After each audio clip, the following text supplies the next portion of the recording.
welcome back to another episode of the TEPI Podcast, a series where you can hear from the diverse voices of people working and learning towards peace in Northeast Asia.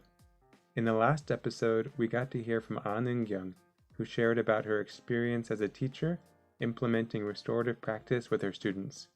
If you haven't listened to that episode yet, be sure to go check it out. In this episode, though, you'll be hearing from Meri Joyce.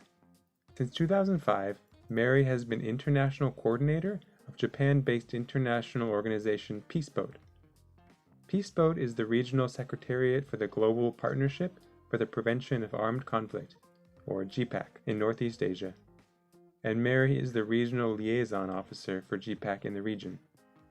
In this capacity, she coordinates various peacebuilding, disarmament, sustainability, and conflict prevention-related programs within Japan and Northeast Asia. Amongst these projects is the Ulaanbaatar process, a civil society dialogue process for confidence and capacity building in Northeast Asia, launched in 2015.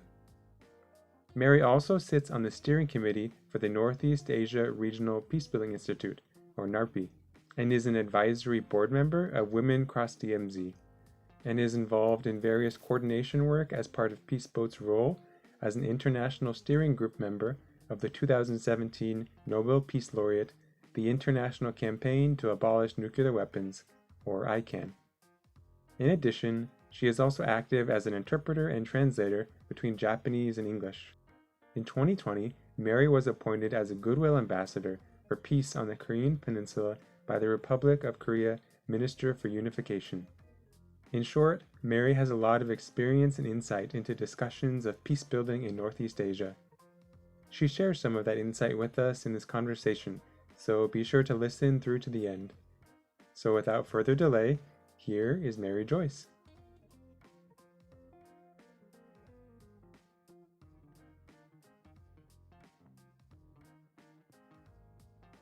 So Meri, thanks for coming on the podcast. It's great to get to talk with you. For those who maybe don't know who you are or know about your background, could you give us just a little introduction into yourself and the work that you're doing? Sure. First of all, thanks so much for the chance to talk to you. I'm really looking forward to it. So my name is Meri Joyce, and I'm based in Tokyo, where I work with an NGO called Peaceboat. Particularly within that work, I work a lot on coordinating different networks and cooperation between different organizations, civil society groups in Northeast Asia, and also further afar than that on issues related to mostly peacebuilding and disarmament. And with Peaceboat, could you tell us kind of like what type of work Peaceboat is involved with? Obviously, there's peace and there's a boat, Sure. but a little. And there actually really is a boat. That's something that a lot of people maybe don't necessarily expect, even though we have it in the name. So Peaceboat is a Japanese organization. It was started by a group of Japanese university students back in 1983, actually. And it was at the time when in Japan, of course, it's an issue that continues today, but there was a lot of censorship about history textbooks, for example, covering up a lot of the reality of Japan's past of aggression in the Asia Pacific region. So this group of university students, they felt that, well, just, listening to what they hear in their classrooms or what they saw on the Japanese television, they felt that they really were not seeing the full story. And so they wanted to go and reach out and actually visit some of these different other countries within the Asia Pacific region and hear firsthand, what it was that people in these different countries were thinking about Japan and what it was that their experiences of this history as well. But at the time for university students, to travel by airplane was something pretty out of reach, considering the costs and so on for air travel at the time. So they decided to travel by ship. And then it started out just as a one-time project, traveling to different countries in the Asia Pacific and hearing firsthand from, survivors of the war and so on. But then they realized that actually the space on board the ship, you can use that as a space for a dialogue, for activities, which it's out at sea. It doesn't belong to any one particular country or one particular organization. So they really found that it was a great space for having these kind of dialogues and activities, and started to develop from what was just a one-off project that they thought it would just be one trip and that would be it, They organized annual voyages from there. And then in the 1990s, it started to organize global voyages as well. And that's what we continue to do today. Of course, now under the pandemic, the actual physical voyages are not happening. But prior to COVID-19, we were organizing 3 global voyages and then 2 regional voyages just within sort of Northeast Asia or East Asia every year, with about 1,000 people on board every one of these trips. And of these 1,000 people, are they mostly still Japanese students, or are the global voyages more international passengers, or how is the demographics? They're becoming more and more international as we go along, actually. They did start out mostly Japanese, not only students, but people really from all walks of life in Japan. Mm-hmm. People from, teenagers right up to people in their 80s or 90s Oh, even. wow.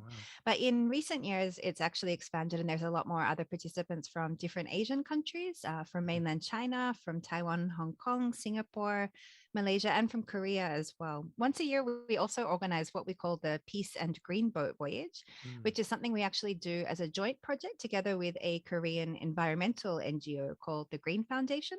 Mm-hmm. And they bring 500 people on board and we bring 500 people on board. So it's sort of a Japan Korea joint project that Oh, we do wow. once a year usually as well. Yeah, that sounds very collaborative. That's awesome. And you said that there's a Northeast Asia program as well as a global voyage. Where does the global voyage go to? Yeah, so the global voyages are usually for 3 months. So they'll start out in Japan and go to a couple of different places throughout, Asia, Northeast and Southeast Asia. I see. From there, it usually heads across through South Asia, so India or Sri Lanka, and then up either going down on a southern route, so going down around the bottom of Africa and then across to Latin America and the Pacific back home. Or sometimes instead of going down to South Africa, it will go up through the Suez Canal to Europe and then Northern and Latin America, and then through the northern part of the Pacific heading back as well. So it's about a 3-month trip.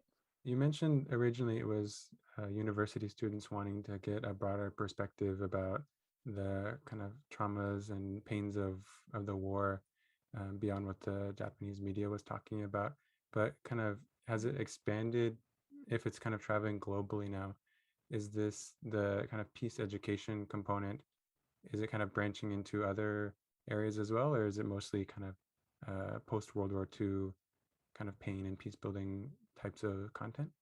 Yeah, I would say the post World War II and sort of the peace building and listening to the voices of survivors educational aspect is really still at the core or the Mm-hmm. heart of the activities, but it has really broadened out a lot, both in terms of not only the geographical focus, but also the issues that we're looking at as well. And I Mm-hmm. think that was something that developed through the process of realizing that these issues, they are all tied into, colonialism, they're tied into the environment, into now looking at, for example, the connections with climate and how that's connected to Mm-hmm. conflict and this sort of thing as well. And so it's really broadened out to a lot of different global and social issues, and then looking at how they're interconnected, how they're impacting the places that we're visiting, but then also Mm-hmm. how that connects back to your own situation, even your own community or home or Mm-hmm. country where the travelers are coming from as well. Mm-hmm. Yeah, yeah. How did you originally get connected with Peaceboat? Because you're not originally from Tokyo, obviously. I'm not, no, obviously, I'm originally from Australia, from a city called Melbourne. Mm-hmm. And I actually studied in Japan when I was in high school. I went on Oh, a I see. student exchange program for a year. Mm-hmm. And that was where I sort of first started to get interested in or learning more about these issues and the perspectives of, history of the region from a very different angle to what I'd grown up learning about as well. Mm-hmm. And then during university, I went back and studied in Japan once more. And then that was the first time when I heard about Peace Boat's activities. I didn't really know much about the organization at all, but they every voyage recruit a team of volunteer interpreters who join the trip. And so they go Mm-hmm. on board to help to facilitate, of course, the different lectures by guest speakers who are coming on board, or the different places that you're visiting in ports of call, but also the communication between passengers who are coming from different countries as well. Mm-hmm. So I thought that sounded like a pretty fun thing to do for 3 months, Yeah. thinking I would be going on board just for one time and then go back and find something else to do. But Mm-hmm. that was more than 15 years ago, and I'm still here, still working with the organization after this time as well. Yeah. So that's a decent amount of time, 15 years. In that time, Yeah, in that, longer than I expected. yeah, I find that happens with most people who come to Northeast Asia to do kind of peace building work, tends to last a little bit longer. Um, Yeah. so in that 15 years that you've been working with Peace Boat, how have you seen the conversations around peace in Northeast Asia and different issues like that develop or change? Sure. Yeah. Well, I mean, I think first of all, one of the reasons that probably a lot of us tend to stay working in this field for so long is that peace building in Northeast Asia is, as you know, something a very long-term project. We're talking Hmm. about very long-term, conflicts or tensions which have been continuing and really needing long-term solutions as well. So, in that sense, there are some parts which unfortunately, haven't changed as much as might hope in 15 years. But at the same time, I think looking at first of all within the region, looking at some of the really exciting civil society or citizens or youth-led initiatives which are coming up all throughout different parts of the region is very exciting. At the same time, I think maybe the way that peace issues in Northeast Asia are looked at from other parts of the world has changed a lot. We saw Hmm. maybe there was the different issues through the US GPRK, summits and, for Hmm. better or for worse, Trump bringing Korea onto the international agenda in that sense. And then now looking at the situation between the US and China and so on. I think more and more people around the world are starting to realize that, issues about building peace in Northeast Asia are actually really crucial issues for the whole world to be paying attention to as well. Yeah, I've noticed that as well. Kind of when I've been in Korea for 6 years, as you probably know, Yeah. and even in that time, kind of seeing the way friends back home are starting to think differently about North-South Korea relations or U.S.-China Mm-hmm. relations, or um, even seeing in Korea and working with different peace organizations, the way young students are starting to interact differently than maybe their parents' Yeah. generation had. So yeah, it's Yeah. interesting to see those changes start to happen slowly. Yeah, and I think the more that can be done with, even like this podcast about, getting issues about peace building in Northeast Asia out to places in other parts of the world that don't necessarily speak the local languages as well. I mean, there's so much happening in this region, but there's not necessarily a whole lot of information accessible if you're not, a Mm-hmm. Korean speaker or a Chinese speaker or a Japanese speaker and so on. And the other way around as well. I think a lot of the peace movements here can feel somewhat kind of isolated in a way because things that are happening in English in other parts of the world are not necessarily easily accessible to many people. So I think that the efforts like this podcast or things that we're trying to do as part of some of the networks that Peaceboat is involved in is really important to try and raise some of these agendas and also really highlight the really exciting initiatives that are actually happening in this part of the world that perhaps people don't necessarily have a chance to learn more about. Yeah. You mentioned how when you first got started with Peaceboat, it was a little bit of interpretation or translation beyond the language, English to Japanese or Japanese to English. Also, like you were just mentioning, the translating of kind of peace issues across maybe cultural Mm, lines. Um, yeah, what has that been like for you? Maybe either talking to people back home about issues in Northeast Asia, or maybe sure. trying to bridge between organizations that are in either Europe or the US or other countries that are trying to partner with Peaceboat. Sure, yeah. I mean, I guess a lot of the work that we're doing at Peaceboat, and personally, the project which I'm coordinating is part of a network called the Global Partnership for the Prevention of Armed Conflict, or Hmm. GPAC. It's a very long name, unfortunately, Yeah. but basically, it's a network of peace building organizations around the world.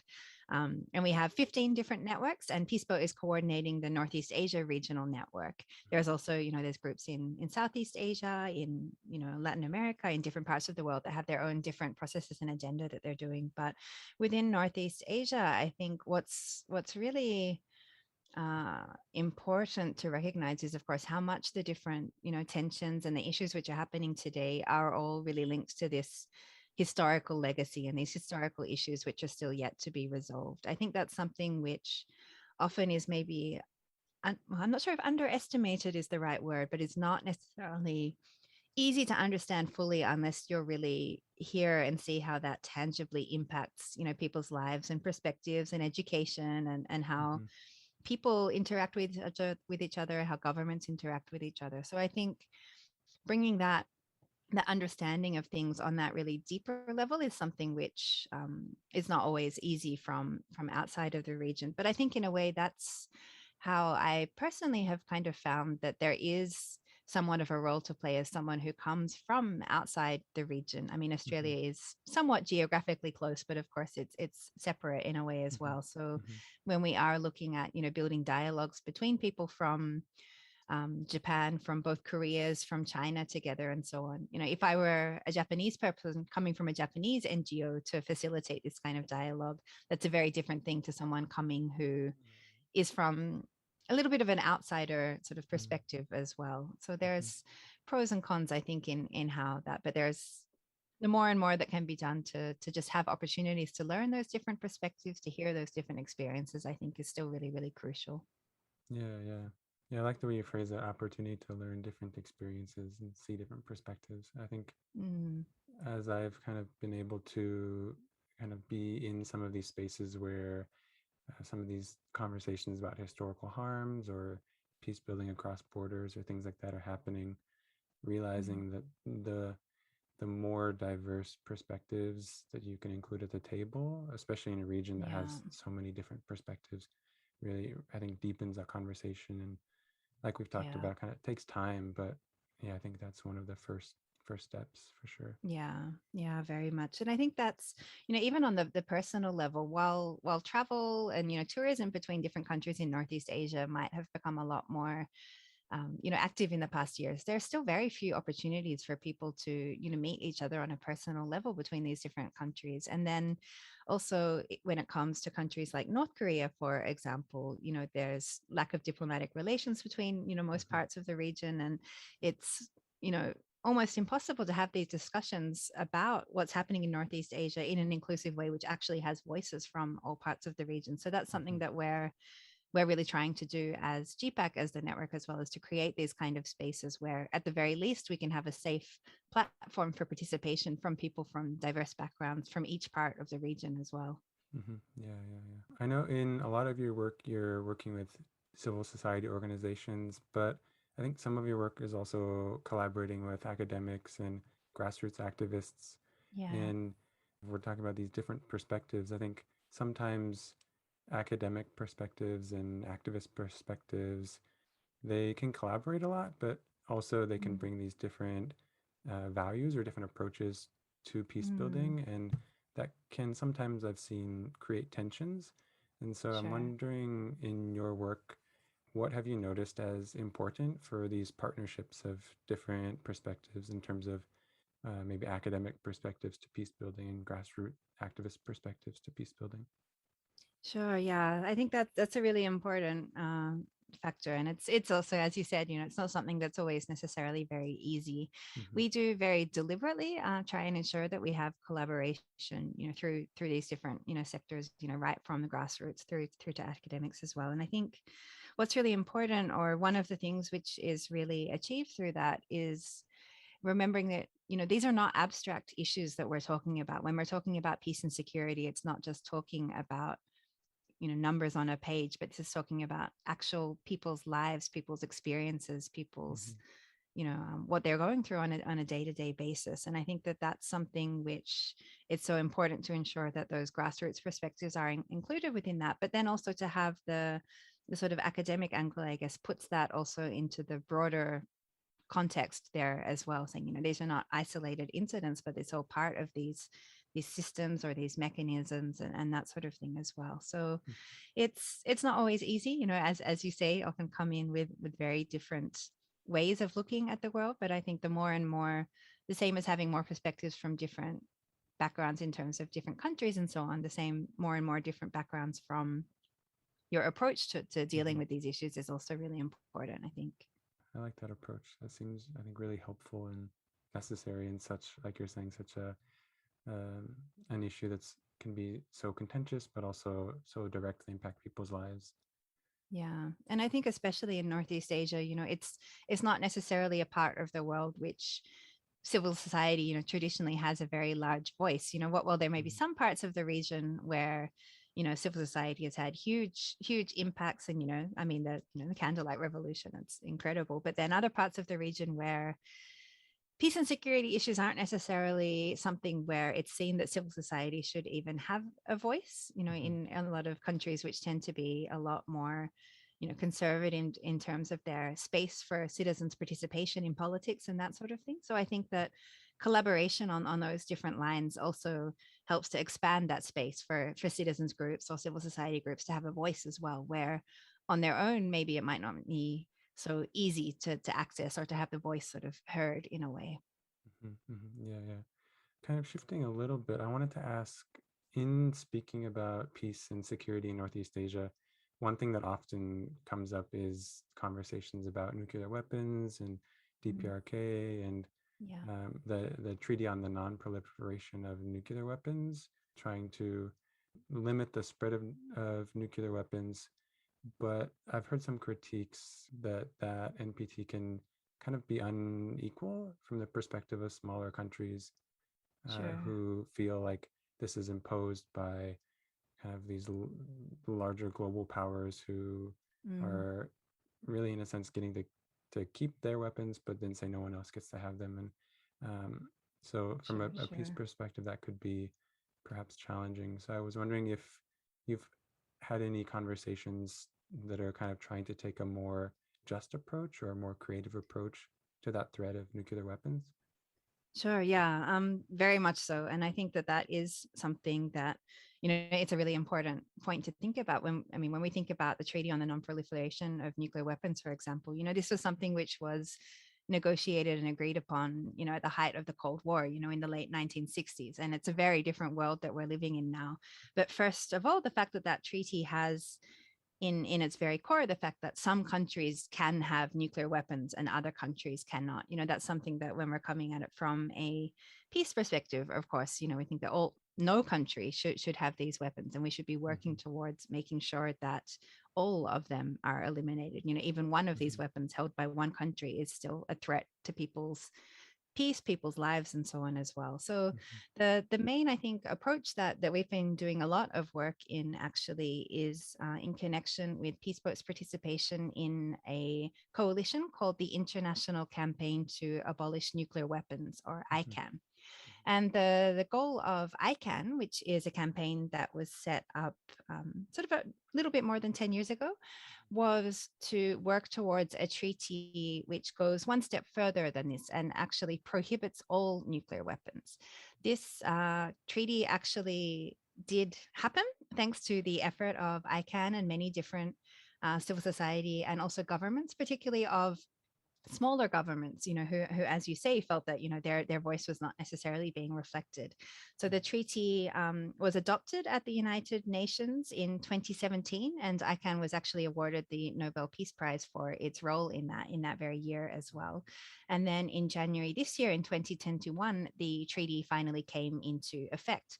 And so this means that actually under international law now, nuclear weapons, not only their use or their um, having these weapons, but also even the development of them or supporting the development of them is also prohibited. So this is a huge step, which I think is attempting to deal with some of those issues, including the inequalities that are included within the NPT, as you mentioned.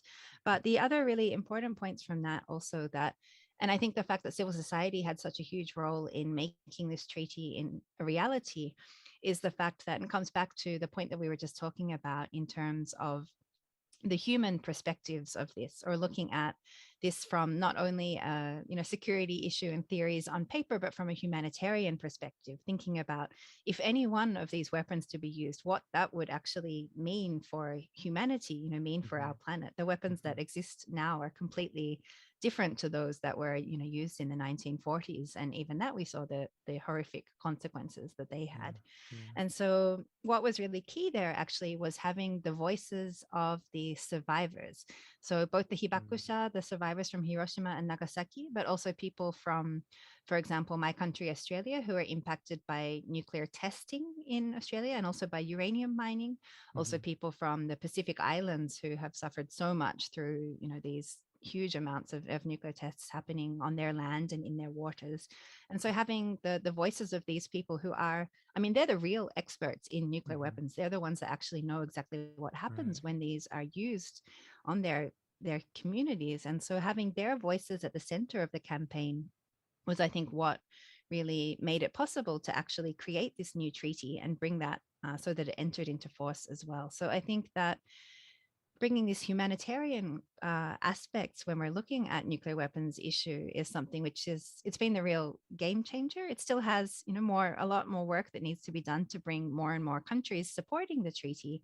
But I think this is a way to look at a more just approach and a more creative approach that's bringing the discussion of nuclear weapons on a more human level. And I think that's the way that you can really affect real change. Yeah, yeah, I definitely agree. I think that bringing that human level and the kind of more abstract policy level together and kind of Mm, meeting at a point where listening to the experiences of people who are actually affected by these policies, I think yeah. can really shape the policies not only in a more just way, but Mm, from what I've seen, also in a way that kind of, I think, breaks out of some of the misconceptions that can kind of yeah. prevent these policies from actually providing justice and meeting the needs of people who are being affected by them. And so, yeah, Yeah. that's Yeah. That's really very true. exciting to hear. Yeah, that's great. So I know at times this work of doing peace building or trying to craft these policies or set up these conversations or do all of the stuff that's involved with the type of work that you're doing can kind of be like an uphill slog at times. I think, um, especially if you've been doing it for quite a while. But I'm wondering, what's some of the glimmers of hope that you've seen in your work recently, or things that are inspiring you in what you're doing? Sure. Yeah. I mean, it's very true about the slow uphill climb. You just got to keep climbing there, I guess. But the developments in regards to nuclear disarmament that I just mentioned have been, huge glimmers of hope, I think, and showing that, what for decades people have said is not possible can actually be done when you do have civil society and survivors and academics and governments working together for a common goal. And I think the fact that that was able to achieve the treaty at the United Nations and that that was recognized, even with the Nobel Prize, I think highlights that it is possible to actually make this kind of change. But there's still a very long way to go as well. And when you look at, well, whether that actually changes people's realities in places that are living with these threats of nuclear weapons and so on, of course there's still a lot more work that needs to be done at the Mhm, same time.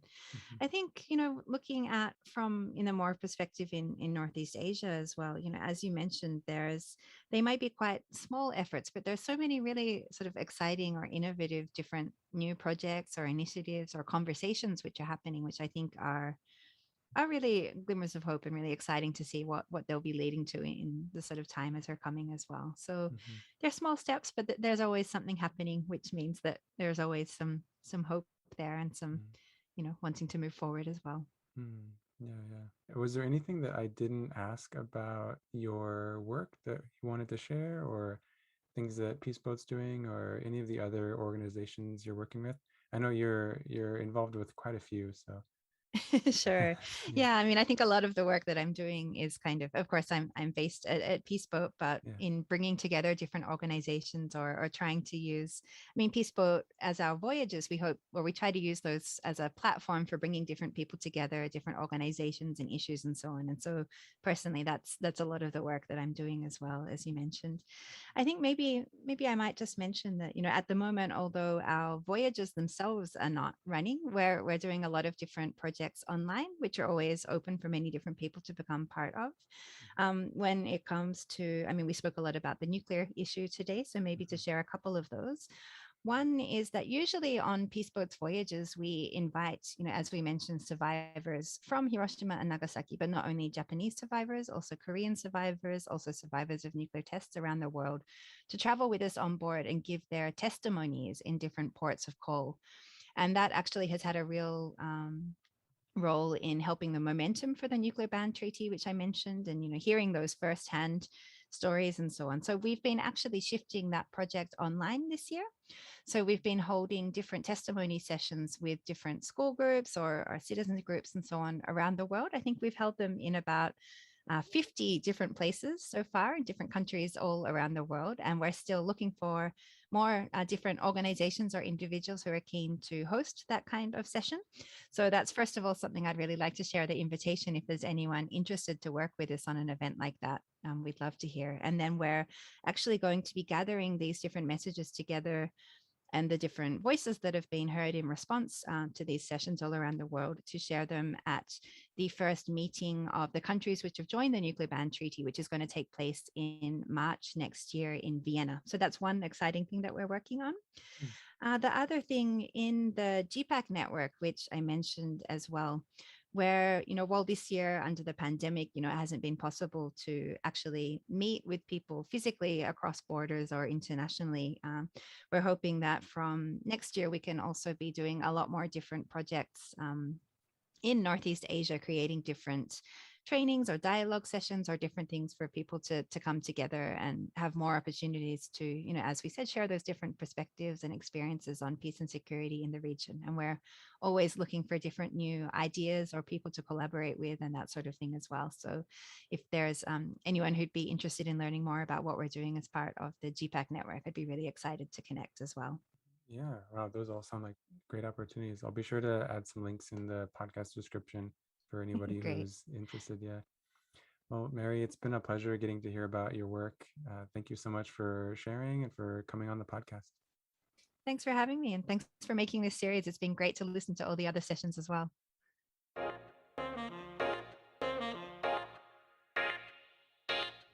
So that was Meri Joyce. I hope you were able to learn something new or perhaps gain a fresh perspective on something old. If you're interested in checking out any of the projects Meri mentioned, you can find links to more info in the podcast description of this episode. As you likely already know, the field of peacebuilding is a diverse, multifaceted field of practice and study. The guests on this podcast each bring their own perspective from their background, which I hope has become a valuable resource for your own practice and study. If you enjoyed this episode, go ahead and subscribe wherever you listen to podcasts, or follow on SoundCloud. If you're interested in the other work TEPI does, you can check us out at momotepi.org. That's all I have for you today. I'll talk to you in the next episode with another guest sharing their perspective on peace in Northeast Asia.